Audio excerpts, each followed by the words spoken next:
তাকে নিয়ে যে গদগদ ভাবটা আছে সেটাকে আমি কোশ্চেন করেছি, প্রশ্ন করেছি। প্রফেসর ইউনূস নিজেই তো একজন দণ্ডিত ব্যক্তি হিসেবে শপথ গ্রহণ করেছেন আপনার এই দ্বিতীয় অন্তর্বর্তী সরকারের প্রধান হিসেবে।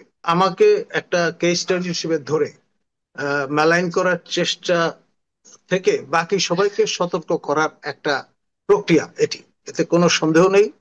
আমি বা ধরুন যারা উচ্চকণ্ঠ, আপনি বা আপনার মাসুদ কামাল কিংবা রনি বা অন্যরা দেশের ভেতরে থেকে যারা সমালোচনা মুখর, তাদের কোনোভাবেই কেউ কুপকাত করতে পারবে আমরা কোনো অবস্থায় মাথা নোয়াবো না। প্রফেসর ডক্টর নাজমুল হাসান কলিমুল্লাহ, রংপুর বিশ্ববিদ্যালয়ের সাবেক উপাচার্য এবং জানিপপের প্রতিষ্ঠাতা চেয়ারম্যান। প্রফেসর নাজমুল হাসান কলিমুল্লাহ, খুবই বিব্রতকর একটা জায়গা থেকে আপনাকে প্রশ্ন করতে হচ্ছে। সেটি হচ্ছে, রংপুর বিশ্ববিদ্যালয়ে যখন আপনি উপাচার্যের দায়িত্বে ছিলেন, সেই সময় একটি কাজের নকশা পরিবর্তন, অর্থ আত্মসাৎ, ঠিকাদারকে অগ্রিম বিল প্রদান সহ নানান অভিযোগে আহ দুর্নীতি দমন কমিশন দুদক 5 জনের বিরুদ্ধে মামলা করেছে। সাবেক 2 উপাচার্য, তার মধ্যে আপনি একজন। 5 জনের বিরুদ্ধে মামলা করা হয়েছে। এই বিষয়ে আপনার কোনো মন্তব্য বা বক্তব্য, প্রতিক্রিয়া? ধন্যবাদ। দেখুন, আমি বেগম রোকেয়া বিশ্ববিদ্যালয়ের চতুর্থ উপাচার্য হিসেবে দায়িত্ব পালন করেছি। আমার আগে আমার সহকর্মী ঢাকা বিশ্ববিদ্যালয়ের প্রফেসর ডক্টর নুরুল নবী, তিনিও তৃতীয় ভাইস চ্যান্সেলরের দায়িত্ব পালন করেছেন। ওনার টেনিয়রের পরে আমার টেনিয়র শুরু হয়েছে।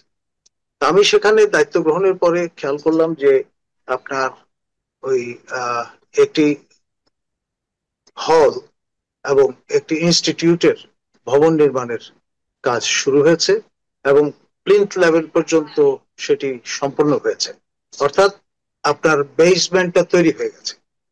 তো সেখানে আমি পরে ইঞ্জিনিয়ার এবং যিনি আমাদের পরামর্শ আপনার প্রখ্যাত আর্কিটেক্ট মনজুর কাদের, তাদের সঙ্গে কমিটি নিয়ে বসলাম। বসার পরে খেয়াল করলাম যে একনেক কর্তৃক অনুমোদিত যে নকশা, সেটি আমার আগের উপাচার্য মহোদয়ের আমলে পরিবর্তিত হয়ে গেছে এবং বড় ব্যত্যয় নিয়ে এখন আপনি জানেন যে যখন আপনার ভিত্তিটা তৈরি হয়ে যায়, তারপরে আর সেখানে কোনো কিছু করার সুযোগ থাকে না, যেই ভিত্তি সেটার উপরেই বাকি কাজগুলো করতে হয়। এবং আমরা যেহেতু উত্তরের বাতিঘর বলে পরিচিত এই বিশ্ববিদ্যালয়টি নানানভাবে অবহেলিত, বঞ্চনার শিকার উত্তরের মানুষ, সেই কারণে জনস্বার্থে এবং সবার অনুরোধে আমি কাজ চালিয়ে গেছি। এক, দ্বিতীয়ত আপনারা সবাই জানেন যে তৎকালীন শিক্ষামন্ত্রী দীপুমণি নানানভাবে আমাদেরকে প্রভাবিত করবার চেষ্টা করেছেন তার নিজস্ব এজেন্ডা নিয়ে। আমি সেটা সহ্য করিনি বা গ্রহণ করিনি, তার সঙ্গে আপনার সহযোগিতামূলক কোনো কাজে যুক্ত হয়নি। সেই কারণে তিনি আপনার কিছু তার যে লেসপেন্সার, তাদেরকে আপনার খেপিয়ে তুলেছিলেন বা কোট আনকোট লেলিয়ে দিয়েছিলেন। এক, এবং ইউজিসির মাধ্যমে আমাদেরকে আপনার এই কাজ বন্ধ করে ফেলার একটা প্রক্রিয়া করেছিলেন। তো আমরা চিন্তা করলাম যে এই কাজটা তো আমার ব্যক্তিগত কাজ না, আমি এটা নির্দিষ্ট সময়ের জন্য ভাইস চ্যান্সেলর থাকবো, তারপর আমার মূল কর্মস্থলে আমি ফিরে যাব। এটার সঙ্গে আপনার আমার ব্যক্তিগত কোনো লাভালাভের বিষয় নেই। তো সেই কারণে আমি আমার কমিটি যেটি ছিল তাদের পরামর্শে সিন্ডিকেটে জানান দিয়ে অনুমোদন নিয়ে আমরা কাজ অব্যাহত রেখেছি। এবং আপনার ওই ঠিকাদারদের যে কশন মানি ছিল, সেই টাকাটা থেকে তারাই বলেছে এটা আমাদের টাকা, এটা সরকারের টাকা না, আমাদেরকে এই টাকা থেকে অ্যাডভান্স দিয়ে দেন, আমরা কাজটা কন্টিনিউ করি, যাতে যেই রড, বালি, সিমেন্ট, ইট যেগুলো অলরেডি প্রকিউর করা হয়েছে সেগুলো এমনি ফেলে রাখলে নষ্ট হয়ে যাবে।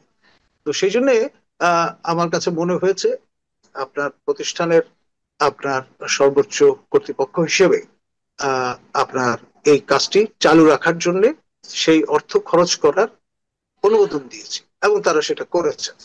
সেই টাকাটা কিন্তু আমি এই বিষয়ে আসবো, আমার প্রশ্ন আছে অবশ্যই।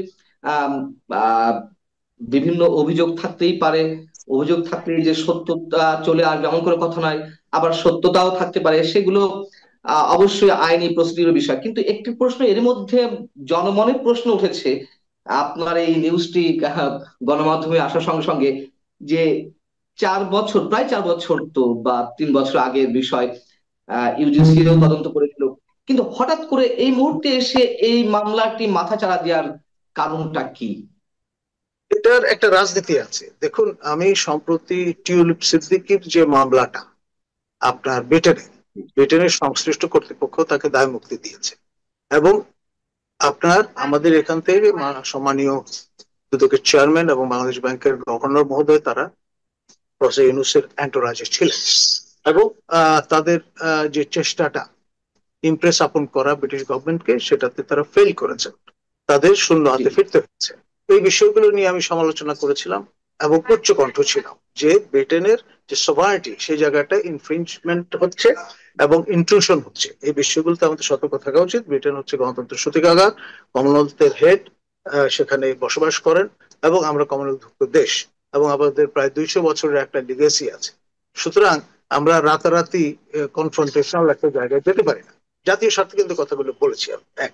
আর তার আগে কন্টিনিউয়াসলি আমি এই সরকারের যত দোষ ত্রুটি এবং আপনার ব্যত্যয় সেগুলো তুলে ধরছি, এবং প্রফেসর ইউনূসের আপনার যে হ্যালোটা আছে, তাকে নিয়ে যে গদগদ ভাবটা আছে, সেটাকে আমি কোশ্চেন করেছি, প্রশ্ন করেছি। প্রফেসর ইউনূস নিজেই তো একজন দণ্ডিত ব্যক্তি হিসেবে শপথ গ্রহণ করেছেন আপনার এই দ্বিতীয় অন্তর্বর্তী সরকারের প্রধান হিসেবে। সুতরাং এগুলো রাজনৈতিক উদ্দেশ্যে আপনার মামলাগুলো দায়ের করা হয়েছিল এবং তাকে দণ্ডিত করা হয়েছিল। তো সুতরাং এখনো রাজনৈতিক বিবেচনাই ডেফিনেটলি এই মামলাটা এতদিন পরে রুজু করা হয়েছে। আমাকে কখনো জিজ্ঞেসও করা হয়নি। আমাকে নিয়ম মাফিক যেটা হলো যে আপনি প্রাথমিক যখন অনুসন্ধান করেন, তখন আপনি সংশ্লিষ্ট ব্যক্তি যাদের নামে অভিযোগ ভাবছেন আছে, তাদেরকে ডেকে তাদের তো আত্মপক্ষ সমর্থনে সুযোগ দেবেন। সেটা কিচ্ছু করা হয়নি। হঠাৎ করে হুট করে কথা নাই বার্তা নাই আজকে এই বিষয়টা নিয়ে তারা একটা প্রেস কনফারেন্স করেছেন, করে আপনার এই 5 জনকে আপনার আসামি করে মামলা দায়েরের ঘোষণাটি দিয়েছেন। এবং খেয়াল করে দেখেন, যেহেতু আমি একজন পরিচিত মানুষ, সেই কারণে আমার ছবি দিয়ে পুরো মিডিয়া ফ্লাডেড করে ফেলা হয়েছে, অ্যাজ ইফ আমি একক আসামি, বাকি কাউকে লোকে চেনে না, এরকম একটা ভাব। প্রফেসর নুরুল নবী আমার সহকর্মী, ঢাকা বিশ্ববিদ্যালয়ে একসঙ্গে আমরা কাজ করেছি, ঢাকা বিশ্ববিদ্যালয়ের সাবেক প্রক্টরও ছিলেন, এবং তিনি একজন আপনার কৃতবিদ্য প্রফেসর। তার নাম ব্যবহার করা হয়েছে কিন্তু তার ছবি টবি কোথাও দেওয়া হয়। মানে টার্গেট হচ্ছে আমি।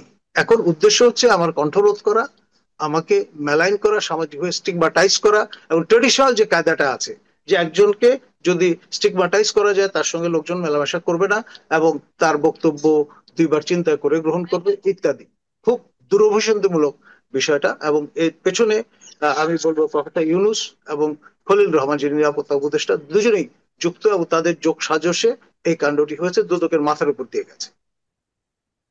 আহ, এমনটা তো অনেকে মনে করছেন যে আপনি উচ্চকণ্ঠ যে কোনো অন্যায়ের বিরুদ্ধে, এই মুহূর্তে অন্তত এই সরকারের বিরুদ্ধে। তো জি।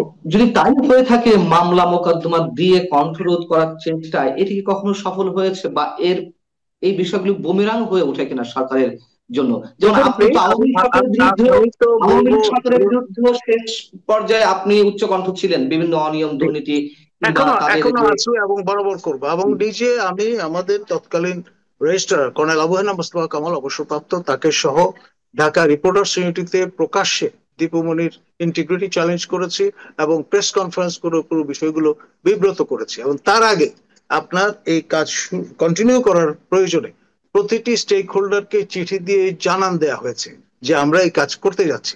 মানে আমরা লুকিয়ে চুরিয়ে কোনো কাজ করেছে বলার কোনো সুযোগ নেই। সবকিছু ট্রান্সপারেন্ট। আর এই টাকার এক ফুটো পয়সাও তো আমার অ্যাকাউন্টে ঢোকেনি।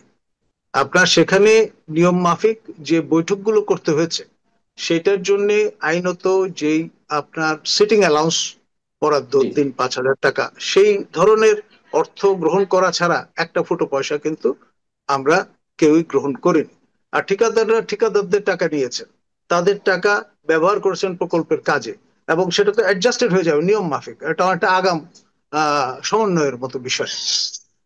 খুব উদ্দেশ্যমূলক ভাবে প্রফেসর ওই নুরুন নবীর আমলের যে বিষয়গুলো সেগুলোকে সঙ্গে যুক্ত করে দিয়ে আপনার একটা মেলাইন করার চেষ্টা উদ্দেশ্যমূলক ভাবে রাজনৈতিক উদ্দেশ্য প্রণোদিত, এবং এই সরকারের যে সূক্ষ্ম রাজনীতি আছে তার বহিঃপ্রকাশ এর মধ্যে আমি লক্ষ্য করছি।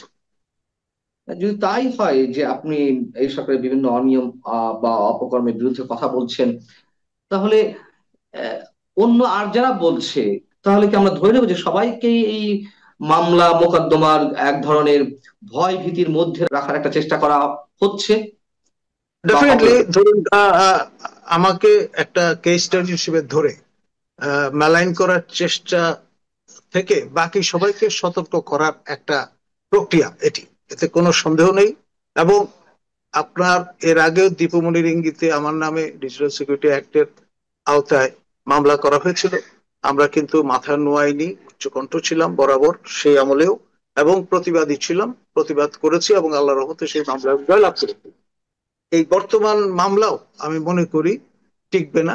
এক, আর গায়ের জোরে অবৈধ প্রভাব খাটিয়ে যদি করা হয়, আমি বলবো জনগণের করের টাকায় পরিচালিত দুদকের যে সময় এবং ম্যান ডেইজ তা নষ্ট হয়েছে, অপচয় হয়েছে। এবং আমি বা ধরুন যারা উচ্চকণ্ঠ, আপনি বা আপনার মাসুদ কামাল কিংবা রনি বা অন্যরা দেশের ভেতরে থেকে যারা সমালোচনা মুখর, তাদের কোনোভাবেই কেউ কুপকাত করতে পারবে আমরা কোনো অবস্থায় মাথা নোয়াবো না। এবং আমাদের যে ট্র্যাক রেকর্ড আছে সেটি সমুন্নত রাখবো। Come what may, professor Yunus কেন, খলিল রহমান কেন, যে কেউ আপনার কোন রকমের অন্যায় যদি করেন, তার শেষ দিন পর্যন্ত যতক্ষণ আমার শ্বাস প্রশ্বাস আছে, আমি জীবিত আছি, আমি তার প্রতিবাদ করব, ক্ষান্ত হব না। আহ, আপনি একটু আগে বলছেন যে ডক্টর মোহাম্মদ ইউনূসের বিরুদ্ধে যে মামলাগুলো হয়েছিল সেগুলো রাজনৈতিক, আসলে কি সবগুলো রাজনৈতিক ছিল নাকি ভিত্তি ছিল আমি কোনো বেনিফিট কোনো? অফ ডাউট দেব, কারণ এটা এই বিষয়ে বেশি কথা বলাটা আদালত অবমাননার সামিল হবে।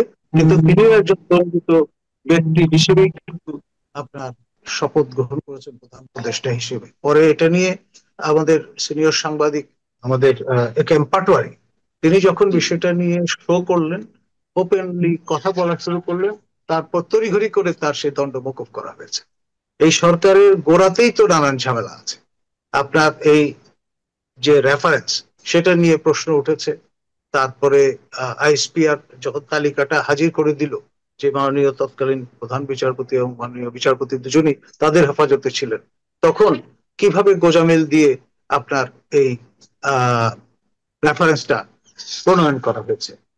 তো সেই জন্য একে একে যত গভীরে যাবেন ততই দেখবেন এর মধ্যে নানান গোজামিল আছে। এখন ধরুন, ক্ষমতা চিরস্থায়ী নয়, মৌর